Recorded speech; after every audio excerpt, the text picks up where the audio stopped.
नमस्कार, आप देख रहे हैं न्यूज इंडिया। आपके साथ मैं हूं निदा अहमद। बुलेटिन की शुरुआत करेंगे बड़ी खबर के साथ। आपको बता दें कि दिल्ली में जीएसटी काउंसिल की 52वीं बैठक जो है वो लगातार जारी है। वित्त मंत्री निर्मला सीतारमण की अध्यक्षता में ये बैठक हो रही है।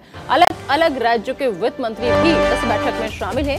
जीएसटी दर घटाने समेत कई बड़े फैसलों पर आज मोहर लग सकती है। तो अहम खबर, बड़ी खबर, वित्त मंत्री निर्मला सीतारमण की अध्यक्षता में ये बैठक जो है वो हो रही है। ऐसे में अलग अलग राज्यों के जो वित्त मंत्री हैं वो भी इस बैठक में शामिल हैं।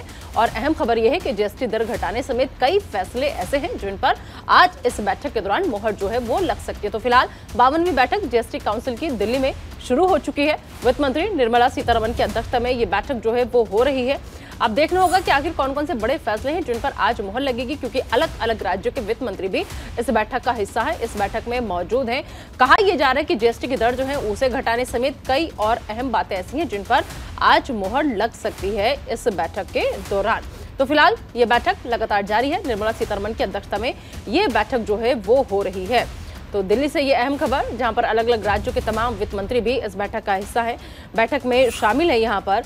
और अब देखना होगा कि जब बैठक खत्म होगी तो जीएसटी समेत वो और कौन कौन से मुद्दे हैं जिन पर फैसला लिया जाएगा, कौन कौन से वो फैसले हैं जिन पर मोहर लगेगी। तो वित्त मंत्री निर्मला सीतारमण की अध्यक्षता में ये बैठक लगातार जारी है। तमाम लोग यहाँ से पहुंचे हुए हैं। अलग अलग राज्यों के जो वित्त मंत्री हैं वो यहाँ पर इस बैठक का हिस्सा बनने के लिए पहुंचे हुए हैं।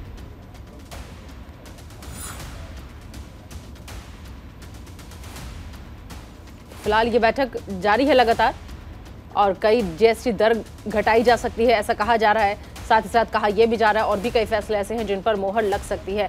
तो बैठक जीएसटी काउंसिलिंग की शुरू हो चुकी है। सीतारमण के साथ राज्यों के वित्त मंत्री इसमें हिस्सा ले रहे हैं। तो केंद्रीय वित्त मंत्री निर्मला सीतारमण की अध्यक्षता में जीएसटी काउंसिल की 52वीं बैठक जो है वो हो रही है। और इस बैठक में सुषमा स्वराज, ये बैठक जो है दरअसल सुषमा स्वराज भवन में चल रही है, जिसमें राज्यों के वित्त मंत्रियों ने भी हिस्सा लिया है।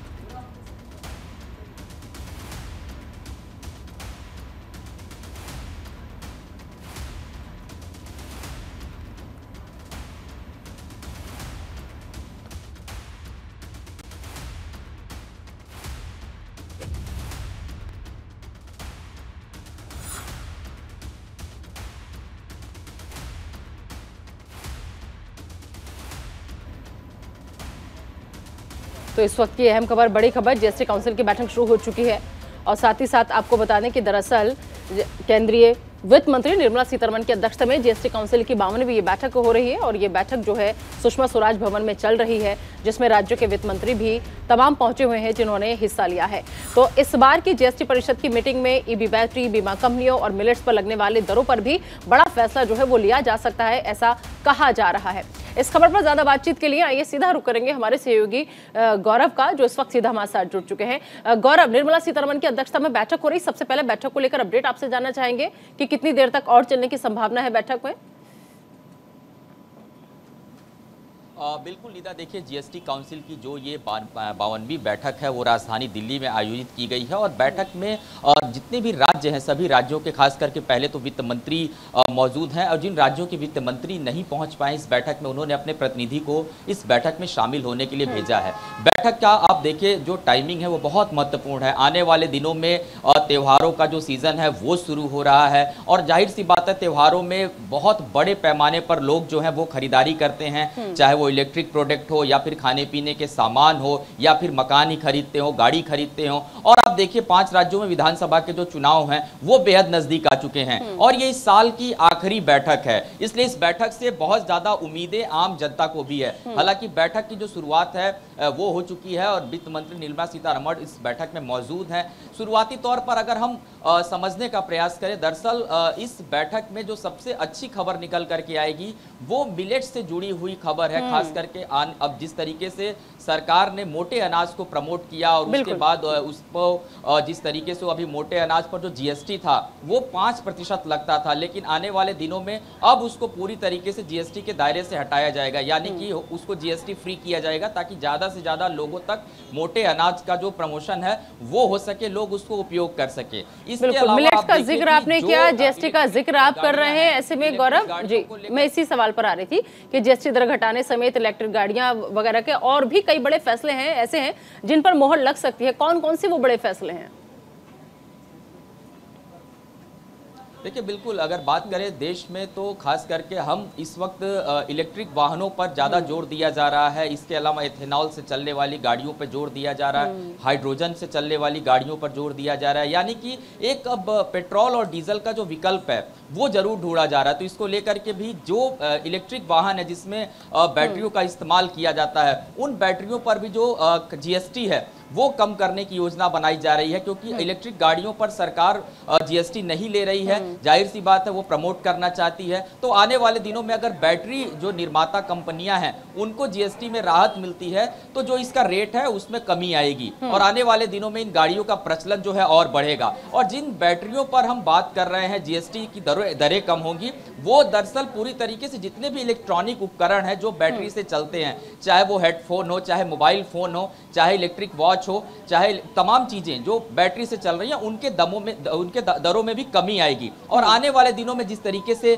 त्योहार नजदीक आ चुका है और त्योहारों को देखते हुए इस तरीके के फैसले अगर होंगे तो आम जनता को बड़ा लाभ मिलेगा। एक सबसे महत्वपूर्ण बात जो कि पश्चिमी उत्तर प्रदेश के लोगों के लिए बहुत महत्वपूर्ण है, क्योंकि जाहिर सी बात है जो गुड़ है वो वहीं से निकलता है, बड़े पैमाने पर होता है। अगर गुड़ की हम बात करें तो गुड़ पे जो जीएसटी है 28% अभी वसूला जाता है, लेकिन अब गुड़ पे जीएसटी को 5% करने की कोशिश जो है सरकार की तरफ से की जाएगी। लगभग बैठक में इस बात को लेकर के सहमति बनेगी। आज बैठक की शुरुआत से पहले दिल्ली से जो मंत्री हैं आतिशी वो पहुंची थी, उन्होंने एक बड़ा मुद्दा छेड़ दिया ऑनलाइन गेमिंग पर, जिस तरीके से 28% का जो जीएसटी सरकार वसूल रही है। लेकिन इसमें बहुत स्पष्ट है कि जब भी इस तरीके की बैठकें होती हैं निदा, तो बैठकों में सभी राज्यों के जो वित्त मंत्री होते हैं या जो प्रतिनिधि होते हैं, बिना उनके निर्णय के इस तरीके के जो टैक्स है वो सेंट्रल गवर्नमेंट नहीं लगा सकती है। यानी कि सहमति सबकी होती है, इसीलिए इस तरीके का जो टैक्स है वो लगाया जाता है। यानी 28% का जो टैक्स है ऑनलाइन गेमिंग पे, इस वक्त सबसे बड़ा मार्केट है, उस पर 28% का जो टैक्स लगा है, उस पर आम आदमी पार्टी की तरफ से इस बात को कहा गया कि ये कहीं ना कहीं उस तबके के लिए बड़ा नुकसानदायक है जो मिडिल क्लास है। तो उसको उन्होंने कहीं ना कहीं जो टारगेट है वो किया है। तो कुल मिला जुला करके इस बैठक का जो एजेंडा है बहुत साफ है, और जब ये बैठक खत्म होगी तो आम लोगों के हित के जो मुद्दे होंगे जिस पर जीएसटी की दरें कम हुई होंगी वो निकल करके सामने आएगी। कौन कौन सी ऐसी बैठक खत्म होने के बाद मीडिया को भी ब्रीफ करने का कोई प्रोग्राम है, इस बारे में कोई जानकारी गौरव? बिल्कुल निदा, तमाम जानकारियां दी जाएंगी। हालांकि इसमें इस बैठक में लीकर कंपनियों ने भी अपनी बात को कहा कि उस पर कुछ उनको रिलैक्स, मतलब एक तरीके से जो ऐसी शराब है जो देश में अलग अलग हिस्सों में बाहर से जो बन के आती है, इसके अलावा जो देश में बनती हैं उन पर थोड़ा सा कुछ जीएसटी की कमी की जाए, उसको साफ तौर पे मना कर दिया गया। हालांकि उम्मीद थी कि उस पर थोड़ा राहत जरूर मिलेगी। इसके अलावा आप देखिए कि जिस तरीके से खाने पीने के जो सामान है उसमें अभी सरकार सिर्फ और सिर्फ मिलेट्स को लेकर के संवेदनशील दिख रही है, उस पर जीएसटी खत्म करने की तैयारी है। तो इस तरीके के तमाम वो चीजें हैं जो आम जनता के बिल्कुल टच में है, उसको कोशिश किया जा रहा है कि उस पर जीएसटी में राहत दिया जाए। बिल्कुल गौरव, विपक्ष जो है वो लगातार कई सवाल खड़े कर रहा है। वो ये कह रहा है ये तमाम जितने मुद्दे हैं या जितने फैसले हैं जिन पर आज सरकार मोहर लगाने की बात कह रही है, इन सब पर बहुत पहले ध्यान दे लेना चाहिए था, लेकिन अब क्योंकि चुनाव नजदीक है उसको देखते हुए इन फैसलों की तरफ ध्यान गया है। ऐसा है क्या? देखिए, जीएसटी काउंसिल की बैठक है और ये बैठक साल की आखिरी बैठक है। ये जरूर कहा जा सकता है कि ये बैठक आखिरी है, और टाइमिंग को लेकर के अगर हम कहें तो आने वाले दिनों में 5 राज्यों के चुनाव हैं, उसके बाद त्योहार है, तो निश्चित तौर पे विपक्ष इस बात को जरूर कहेगा। क्योंकि अगर इस बैठक को हम देखें, इस बैठक में जरूरी नहीं है कि सिर्फ एक स्टेट को जो दिया जा रहा है दूसरे स्टेट को नहीं दिया जाएगा। सभी स्टेट के जो वित्त मंत्री हैं वो अपनी अपनी बात को रखेंगे, और राजस्थान के वित्त मंत्री हैं वो भी पहुंचे हुए हैं। इसके अलावा दिल्ली की जो मंत्री है उन्होंने अपनी बात को रखा। तो इस तरीके से तमाम मंत्री अपनी बातों को रखते हैं। इसमें एक बड़ी बात यह भी है कि जिस तरीके से ऑनलाइन गेमिंग का एक मुद्दा आतिशी ने छेड़ दिया है, उस पर जरूर चर्चा की जाएगी कि दरअसल 28% का जो जीएसटी वसूला जा रहा है वो उससे बड़ा इन कंपनियों पर बड़ा भार बढ़ेगा। और ये एक मुद्दा जरूर जीएसटी काउंसिल की बैठक में रहने वाला है। लेकिन राहत की खबर यह होगी कि आने वाले दिनों में त्योहारों में जो लोग इलेक्ट्रिक वाहन खरीदेंगे, हो सकता है कि उनके लिए शुभ संकेत हो। इलेक्ट्रिक के जो सामान है जो बैटरियों से चलते हैं उनके लिए शुभ संकेत हो सकते हैं, उनके जीएसटी दरों में कमी आ सकती है। बिल्कुल ठीक है गौरव, आप नजर बनाए रखिए इस बैठक पर। बैठक जैसे खत्म होगी आपसे अपडेट लेंगे हम। फिलहाल इस तमाम जानकारी के लिए आपका बहुत बहुत शुक्रिया।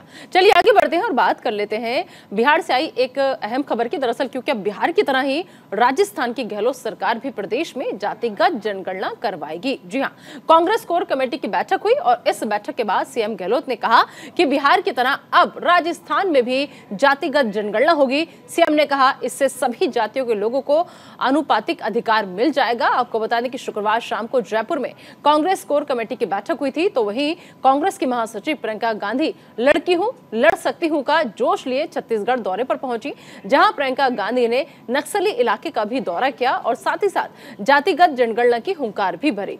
प्रियंका गांधी ने कहा कि छत्तीसगढ़ में अगर सरकार बनती है तो बिहार की तरह यहां भी जातिगत जनगणना कराएंगे।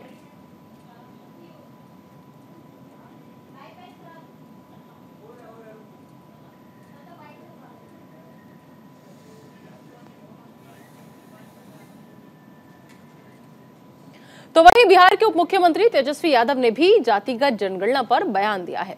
उन्होंने कहा कि कई जगहों पर जातिगत जनगणना की मांग उठ रही है, ये काम मानवता के लिए हुआ है और साथ ही साथ कहा कि सरकार के पास डाटा होना चाहिए, उसी हिसाब से योजनाएं बनाई जाएंगी। हम कई बार मांग कर चुके हैं, देश भर में जातिगत जनगणना होनी चाहिए। यहाँ तो जनगणना भी नहीं हो रही है, आपको पता होना चाहिए कि आपकी आबादी कौन सी स्थिति में है।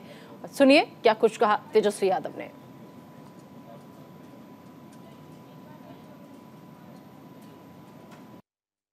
जो लोग तो हर जगह होना ही चाहिए, पूरे देश में जो है मांग जो है उठ रही है। कई राज्य जो है अब जो है चुनावों में भी बोला गया है कि हर जगह जो है कास्ट सेंसस जो है राज्य सरकार जो है कराएगी, लेकिन असल में ये तो काम जो है मानवता के लिए हुआ है ना, और सही साइंटिफिक डेटा जो है वो सरकार के पास होने चाहिए ताकि वो उस हिसाब से योजनाएं बनाए। और अब तो हम लोग तो कई बार मांग कर चुके हैं, जो लोग आपत्ति जो लोग दर्ज करते हैं उन लोगों को कम से कम प्रधानमंत्री से बोल करके देश भर में जाति जनगणना करवानी चाहिए। यहाँ तो सेंसस भी नहीं हो रहा, तो आपको पता होगा ना कि आपकी आबादी जो है देश की वो कौन सी स्थिति में है, कौन सी आबादी है, कैसी स्थिति में है, क्या कर रही है, तो ये सारा पता होना चाहिए। उसी हिसाब से तो सरकारें जो हैं वो काम करेंगी।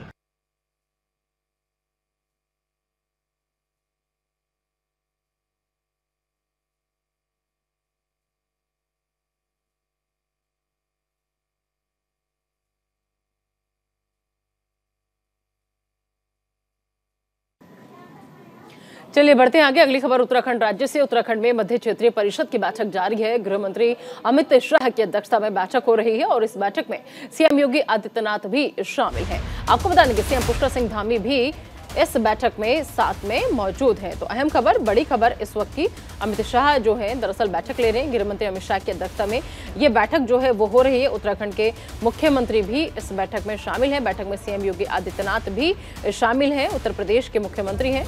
और साथ ही साथ आपको बता दें कि दरअसल अमित शाह की अध्यक्षता में ये पूरी बैठक जो है वो हो रही है। तो बैठक में सीएम योगी और सीएम पुष्कर सिंह धामी भी यहां पर मौजूद हैं। तो अहम खबर, बड़ी खबर, 3 बैठकों में अमित शाह शिरकत करेंगे। शाम को सरकार और संगठन के कामकाज की भी वो समीक्षा करेंगे। अमित शाह का उत्तराखंड दौरा है आज। तो केंद्रीय गृह मंत्री अमित शाह आज 1 दिवसीय उत्तराखंड के दौरे पर हैं और इस दौरान अमित शाह पहले नरेंद्र नगर में होने वाली मध्य क्षेत्रीय परिषद बैठक की अध्यक्षता वो करेंगे, जो कर रहे हैं क्योंकि बैठक लगातार जारी है मध्य क्षेत्रीय परिषद की। और फिर इसके बाद आपको बता दें कि दरअसल इस बैठक में देश के 4 राज्यों के मुख्यमंत्री अधिकारी शामिल हैं, जिसमें उत्तर प्रदेश, उत्तराखंड, मध्य प्रदेश और छत्तीसगढ़ राज्य शामिल हैं। और इस बैठक के लिए उत्तर प्रदेश के मुख्यमंत्री योगी आदित्यनाथ 6 अक्टूबर की शाम को ही देहरादून पहुंच गए थे। और बता दें आपको कि जबकि मध्य प्रदेश के जो मुख्यमंत्री शिवराज सिंह चौहान वो बैठक में ऑनलाइन जुड़े हुए हैं। इसके अलावा छत्तीसगढ़ के मुख्यमंत्री भूपेश बघेल के भी ऑनलाइन जुड़ने की खबर सामने आई थी। इसके अलावा केंद्र के कई बड़े अधिकारी भी मध्य क्षेत्रीय परिषद की बैठक में हिस्सा ले रहे हैं। और साथ ही साथ चारों प्रदेशों के मुख्य सचिव समेत आला अधिकारी भी इस बैठक में शामिल हैं। बैठक में इंटर स्टेट मामलों को लेकर चर्चा की जाएगी। साथ ही साथ अन्य कई और मामले ऐसे हैं जो इस बैठक में उठाए जा सकते हैं। और इसके अलावा जो अमित शाह का दौरा है उसको जुड़ी एक और अहम खबर यह है कि शाम का जो वक्त है वो बीजेपी प्रदेश कार्यालय जाने का है, क्योंकि शाम में बीजेपी प्रदेश कार्यालय जाएंगे अमित शाह। नरेंद्र नगर की बैठक के बाद गृहमंत्री अमित शाह एफआरआई में आयोजित अखिल भारतीय पुलिस विज्ञान कांग्रेस कार्यक्रम में शामिल होंगे। इस कार्यक्रम में अमित शाह तकरीबन 3:30 बजे के करीब पहुंचेंगे और यहां पर 4:30 बजे तक वो रहेंगे। अखिल भारतीय पुलिस विज्ञान कांग्रेस में देश के बड़े अधिकारी और पुलिस से जुड़े अधिकारी इसमें मौजूद हैं और ये कॉन्फ्रेंस 2 दिन तक चलेगी। कॉन्फ्रेंस के बाद अमित शाह भाजपा प्रदेश कार्यालय पहुंचेंगे। प्रदेश कार्यालय में भाजपा के बड़े नेताओं और मंत्रियों और साथ ही साथ मुख्यमंत्री पुष्कर सिंह धामी के साथ अमित शाह बैठक करेंगे। और बताया यह भी जा रहा है कि आगामी लोकसभा चुनावों को लेकर जानकारी जो है वो ली जाएगी, जानकारी लेंगे और साथ ही साथ सरकार और संगठन के कामकाज की भी समीक्षा करेंगे अमित शाह। तो केंद्रीय गृह मंत्री अमित शाह का उत्तराखंड का मिनट टू मिनट कार्यक्रम आपको हमने बताया कि कैसे कब कब क्या क्या होने वाला है। आपको बताने के फिलहाल सड़क मार्ग के जरिए कार्यक्रम स्थल तक पहुंच चुके हैं अमित शाह और फिर अब इसके बाद फिलहाल जो है वो बैठक जो है वो चल रही है। मध्य क्षेत्रीय परिषद की बैठक में अमित शाह मौजूद हैं। ये बैठक लगातार जारी है और फिर इसके बाद आपको हम बता दें इस खबर पर ज्यादा बातचीत के लिए आइए सीधा रुख करेंगे हमारे सहयोगी अनुज अवस्थी का। अनुज, अमित शाह का उत्तराखंड दौरा है और ऐसे में अगर हम बात करें जिस तरीके से तमाम और भी 4 प्रदेशों के मुख्यमंत्री इसमें मौजूद हैं, कितना खास ये दौरा और जो भी बैठक चल रही है वो कितनी खास, कोई अपडेट बैठक को लेकर? जी बिल्कुल, जिस तरीके से गृह मंत्री अमित शाह का उत्तराखंड दौरा है और 24वीं मध्य क्षेत्रीय बैठक में वो शामिल हो रहे हैं। इस समय लगातार नरेंद्र नगर स्थित एक निजी होटल में ये बैठक चल रही है। उसमें उत्तर प्रदेश के मुख्यमंत्री योगी आदित्यनाथ, उत्तराखंड के मुख्यमंत्री पुष्कर सिंह धामी मौजूद है। साथ ही साथ अन्य अधिकारी भी, चाहे वो उत्तराखंड को लेकर के हो, चाहे वो उत्तर प्रदेश के अधिकारी हो या उत्तर प्रदेश के मंत्री भी हो, वो भी इसमें शामिल है। मध्य प्रदेश के मुख्यमंत्री शिवराज सिंह चौहान और छत्तीसगढ़ के मुख्यमंत्री भूपेश बघेल ऑनलाइन जुड़े हुए हैं इस बैठक में। इस बैठक का जो एजेंडा है वो साफ तौर पर इस बात को लेकर के बोला जा रहा है कि मध्य क्षेत्रीय बैठक, क्योंकि विकास को लेकर के, चाहे वो सीमांत क्षेत्र को लेकर के हो, सीमांत क्षेत्र में पलायन को लेकर के हो या अन्य क्षेत्रों को लेकर के हो, क्योंकि विकास ही दृष्टिकोण है बीजेपी का। तो जन जन तक जो केंद्र की योजनाएं हैं वो जन जन तक किस प्रकार से पहुंच सके, इसको लेकर के भी इस बैठक का एजेंडा रहने वाला है। साथ साथ अगर बात करें गृह मंत्री अमित शाह की, अगर बात करें शाह का मिनट टू मिनट का जो कार्यक्रम की अगर बात करें, मध्य क्षेत्रीय बैठक की अध्यक्षता भी करेंगे अमित शाह। उसके बाद एफआरआई स्थित पुलिस विज्ञान संस्थान के कार्यक्रम में शामिल होंगे। उसके बाद शाम 6 बजे बीजेपी प्रदेश कार्यालय पहुंचेंगे, जहाँ पे वो प्रदेश पदाधिकारियों की बैठक लेंगे, साथ ही साथ सांसदों की और विधायकों की भी बैठक लेंगे। 2024 नजदीक है और जो लोकसभा की सांसद है उसका लोकसभा चुनाव को लेकर रणनीति बनेगी जो शाम में प्रदेश कार्यालय पहुंचने का कार्यक्रम है, क्योंकि वहां पर तकरीबन सभी लोगों को बुलाया गया है। तो लोकसभा चुनाव को लेकर रणनीति बनेगी।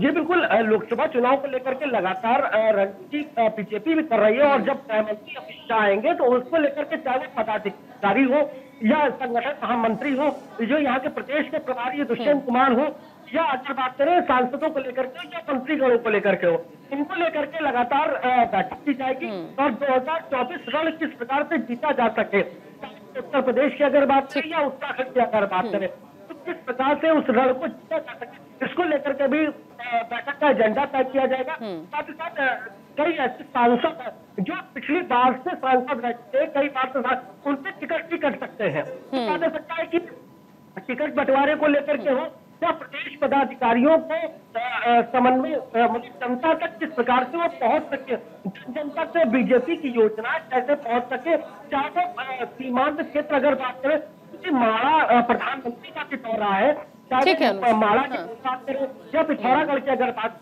वहां तक जो लोकल पर्सन है किस प्रकार योजनाओं का लाभ मिल सके। ठीक है, बिल्कुल अनुज, आप इस पूरे दौरे पर नजर बनाए रखिए, आपसे अपडेट हम लेते रहेंगे। फिलहाल इस तमाम जानकारी के लिए आपका बहुत बहुत शुक्रिया। तो गृह मंत्री अमित शाह की अध्यक्षता में अहम बैठक उत्तराखंड में चल रही है।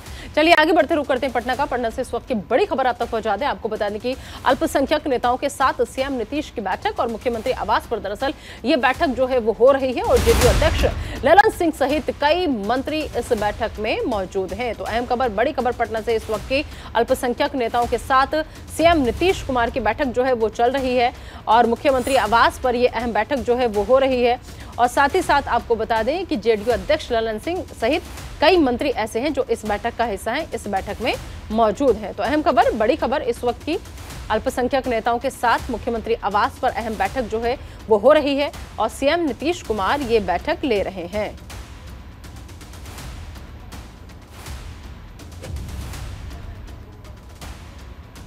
लगातार नीतीश कुमार जो है वो काफी एक्टिव मोड में नजर आ रहे हैं और सबसे बड़ी बात यह है जिस तरीके से तेजस्वी और नीतीश के लिए जातीय सर्वे को लेकर कई सवाल उठ रहे हैं, ऐसे में हर किसी एक वर्ग को साधने की कोशिश में नीतीश कुमार जो है वो नजर आ रहे हैं और यही वजह है कि आज अल्पसंख्यक नेताओं के साथ नीतीश की बैठक जो है वो हो रही है, क्योंकि कहा यह जा रहा है जातीय जनगणना जो है वो नीतीश कुमार के तरकश का आखिरी तीर है और ये इसी तीर की वजह से आपको बता दें कि 2024 की बाजी जो है वो नीतीश कुमार पलट देंगे, क्योंकि ये उनके लिए सबसे बड़ा मास्टर स्ट्रोक जो है वो साबित होगा।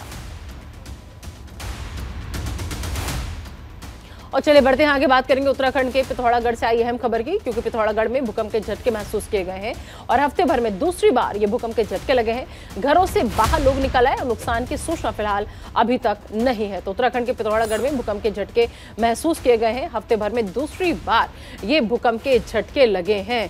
तो एक ही हफ्ते में दूसरी बार भूकंप आया है, जिसकी वजह से जो धरती है हिली है पिथौरागढ़ की। तो फिलहाल ये अहम खबर, उत्तराखंड के पिथौरागढ़ में भूकंप के झटके महसूस किए गए हैं। तो हफ्ते भर में दूसरी बार भूकंप के झटके लगे हैं, दूसरी बार धरती हिली है उत्तराखंड की। एक ही हफ्ते में 2 बार भूकंप आया है और जैसे ही भूकंप आया एकदम खलबली मच गई, तमाम लोग जो थे वो घरों से बाहर निकल आए।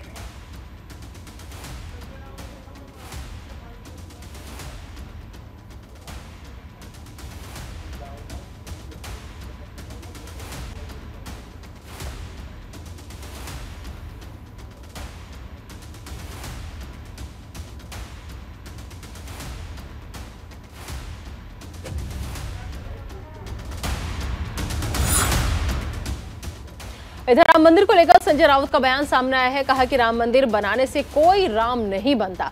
अयोध्या में राम मंदिर जनता बना रही है, सरकार महाराष्ट्र और दिल्ली में अत्याचार कर रही है और कहा कि जब हमारी सरकार आ जाएगी तब राम राज्य बनेगा। तो राम मंदिर को लेकर संजय राउत का ये बड़ा बयान, जिसमें उन्होंने कहा कि राम मंदिर बनाने से कोई राम नहीं बन जाता है और साथ ही साथ उन्होंने ये भी कहा कि अयोध्या में जो राम मंदिर बन रहा है वो राम मंदिर जनता बना रही है। आगे उन्होंने कहा कि सरकार जो है वो महाराष्ट्र और दिल्ली में अत्याचार कर रही है। तो अयोध्या में राम मंदिर जनता बना रही है और इसके अलावा उन्होंने ये भी कहा कि जब हमारी सरकार आ जाएगी तब राम राज्य आ जाएगा।